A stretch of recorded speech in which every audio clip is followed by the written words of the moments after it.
नमस्कार, मैं हूं प्रवीण गौतम। दोस्तों, चुनाव आयोग ने चुपचाप एक नियम में ऐसा बदलाव किया है जिस मुद्दे पर चुनाव आयोग ने राहुल गांधी को झूठा बताया था।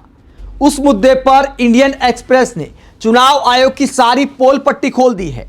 इंडियन एक्सप्रेस की रिपोर्ट दिखाती है कि चुनाव आयोग ने वोट डिलीट करने के मामले में अपने नियमों में एक बड़ा बदलाव किया है, अपनी वेबसाइट पर एक बड़ा बदलाव किया है। यह हेडलाइन क्या कहती है कि राहुल गांधी के आनंद विधानसभा में फ्रॉड के आरोप लगाने के बाद, वोट डिलीट करने का मुद्दा उठाने के बाद चुनाव आयोग ने वोट डिलीट करने के लिए आधार कार्ड और फोन नंबर लिंक करने को अनिवार्य कर दिया है। पहले यह नियम नहीं था। इंडियन एक्सप्रेस की इस रिपोर्ट में क्या छपा है, इसका हिंदी अनुवाद मैं आपको बता देता हूं। क्या बड़ा बदलाव किया है चुनाव आयोग ने, जिस मुद्दे को लेकर चुनाव आयोग ने राहुल गांधी पर झूठ बोलने का आरोप लगाया था, अफवाह फैलाने का आरोप लगाया था और यह कहा था कि चुनाव आयोग को बदनाम किया जा रहा है। चुनाव आयोग का जो पोर्टल है ECI नेट पोर्टल और ऐप पर नया ई-साइन फीचर शुरू किया गया है।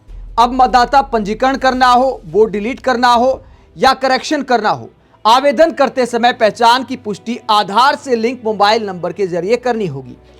पहले सिर्फ एपिक नंबर और मोबाइल लिंक करने से काम हो जाता था, लेकिन असली सत्यापन नहीं होता था।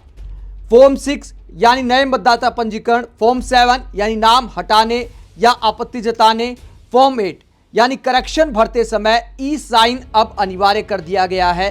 यह इंडियन एक्सप्रेस की रिपोर्ट बताती है। आवेदन करने वालों को CDSE पोर्टल पर ले जाया जाता है, जहां आधार नंबर डालकर OTP से पहचान सत्यापित करनी होगी। आधार से नाम और मोबाइल नंबर का मिलान जरूरी होगा। यह कदम कर्नाटक के आनंद विधानसभा क्षेत्र में हुई कथित ऑनलाइन मतदाता डिलीशन गड़बड़ी के आरोपों के बाद उठाया गया है। नया सिस्टम लागू होने के बाद अब इस तरह की गड़बड़ी की संभावना बहुत कम हो जाएगी। यानी जिस मुद्दे पर चुनाव आयोग ने राहुल गांधी पर झूठ बोलने का आरोप लगाया था, उस गड़बड़ी को दूर करने के लिए चुनाव आयोग ने बड़ा बदलाव कर दिया है।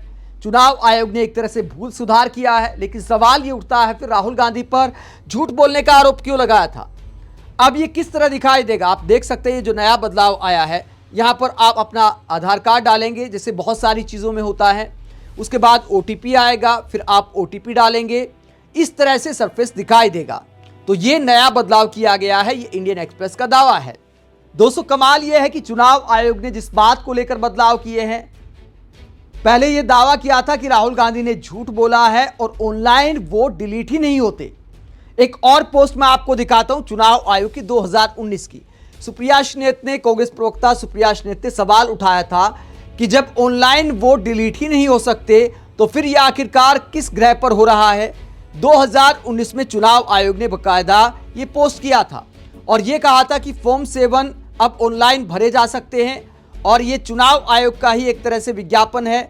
चुनाव आयोग ने ही जनता को जागरूक करते हुए ये जानकारी दी है कि आप ऑनलाइन फॉर्म 7 भर सकते हैं, यानी वोट डिलीट करवा सकते हैं। चुनाव आयोग की 2019 की इस पोस्ट में कहा गया है कि अगर आपको कोई ऑब्जेक्शन है, अगर आप इलेक्टोरल रोल में अपना नाम शामिल कराना चाहते हैं या डिलीट कराना चाहते हैं तो आप ऑनलाइन फॉर्म 7 भर सकते हैं। जब कुछ साल पहले तक चुनाव आयोग लोगों को ऐसे जागरूक कर रहा था, फिर चुनाव आयोग ने ऐसा क्यों बोला कि वोट ऑनलाइन डिलीट नहीं होते।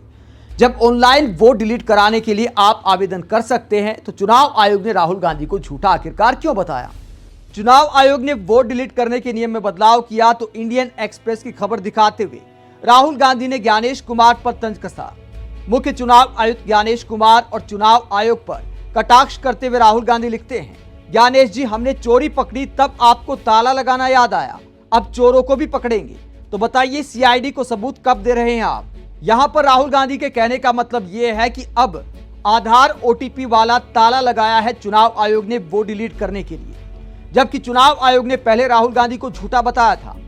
राहुल गांधी ने चुनाव आयोग से एक हफ्ते के अंदर कर्नाटक CID को सबूत देने की भी मांग की थी। अब राहुल गांधी मुख्य चुनाव आयुक्त से सवाल कर रहे हैं कि सबूत कब दे रहे हैं आप। अब सारे साक्ष्य सबके सामने आ रहे हैं तो चुनाव आयोग की साख पर सवाल उठते हैं। चुनाव आयोग को फैक्ट के आधार पर बात करनी चाहिए। चुनाव आयोग के चुपचाप नियम में बदलाव करने के बाद क्या बीजेपी नेता कुछ बोल पाएंगे। जो बीजेपी नेता चुनाव आयोग पर आरोप लगाने के बाद प्रेस कॉन्फ्रेंस कर रहे थे, सवाल चुनाव आयोग से पूछा गया था, जवाब बीजेपी नेता दे रहे थे, टीवी एंकर राहुल गांधी को टारगेट कर रहे थे, बहुत सारे बड़े टीवी एंकरों ने राहुल गांधी को झूठा बताया, भारत के लोकतंत्र को नुकसान पहुंचाने का आरोप लगाया, नेपाल की तरह हालात पैदा करने का आरोप भी लगाया गया। अब इंडियन एक्सप्रेस की रिपोर्ट दूध का दूध पानी का पानी कर रही है कि आखिरकार झूठ किसने बोला। क्या चुनाव आयोग इस पर जवाब देगा? आप इस पूरे मसले को लेकर क्या सोचते हैं? कमेंट बॉक्स पर अपनी राय जरूर दें। साथ ही चैनल को सब्सक्राइब भी करें। नमस्कार।